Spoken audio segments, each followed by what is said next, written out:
চাল কুমড়োর তরকারি। মা এদিকে চাল কুমড়োগুলো কেটে নিয়েছে ভালো করে, কুমড়োগুলো এইভাবে কেটে নিয়েছি ভালো করে, আর জল ঝরাতে দিয়ে দিয়েছি যাতে চাল কুমড়ো জল না থাকে, এমনি জল বেরোয়। চুলাতে কড়াই বসিয়ে দিয়েছি, দিয়ে দিচ্ছি পরিমাণ মতন তেল। তেলটা তাপার জন্য একটু অপেক্ষা করব। তেল তেপে গেছে, সবার ফার্স্টে বড়িগুলো ভেজে নেব, চাল কুমড়োই দেবো বলে। লাল করে ভেজে নেব বড়িগুলোকে ভালো করে, লাল লাল করে ভেজে নিয়েছি, এবার তুলে নেব। এই কড়াইয়ের মধ্যে একটু গোটা জিরে ভেজে নিচ্ছি। গোটা জিরে ভাজলে আর গুঁড়ো করে নিলে এটা প্রচন্ড ভালো হয় আর সেন্টও হয়, এটা ঝোলেও দিতে পারো। আর আমি এটা চাল কুমড়োর জন্য ভেজে নিচ্ছি, নামিয়ে নেব।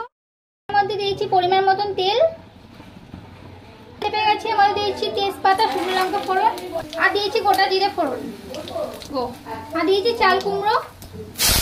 চাল কুমড়ো দিয়ে দিয়েছি, ভালো করে নেড়ে নিচ্ছি। দিয়েছি লবণ পরিমাণ মতন, আর দিয়েছি হলুদ পরিমাণ মতন। এবার ভালো করে নেড়ে নিব। দেখো একদম জল বেরোচ্ছে। 5 মিনিট ভালো করে নেড়ে নেব, একদম ঝকঝক টাইপের করে নেব। গুঁড়ো করে নিচ্ছি। এর মধ্যে দিয়েছি 5 মিনিট কষারে করার পর, 5 মিনিট ঝকঝক করার পর বড়িটা দিয়ে দিয়েছি। এবার ভালো করে নেড়ে নিচ্ছি, ভালো করে থকথক করে নিয়ে নিচ্ছি। আর দেখো একদম প্রায় হওয়ার মধ্যে চাল কুমড়োটা, এটা ভেজে নিলাম। গোটা জিরে গুঁড়োটা দিয়ে এবার ভালো করে নেড়ে নিচ্ছি। আর কি গন্ধ বেরিয়েছে, যা কি বলবো তোমাদের।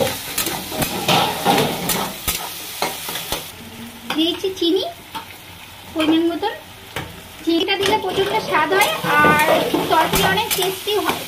হয়ে গেছে, এবার নামিয়ে দেবো। তো চাল কুমড়োটা হয়ে গেছে, এবার আমি নামিয়ে দিব। চলো নামিয়ে দিই। চাল কুমড়ো রান্না হয়ে গেছে। ভিডিওটা আমি এখানেই শেষ করছি, পরবর্তী ভিডিওটা দেখা হচ্ছে। অবশ্যই তোমরা বাড়িতে ট্রাই করো এইভাবে, একদম অসাধারণ রান্না। Bye bye.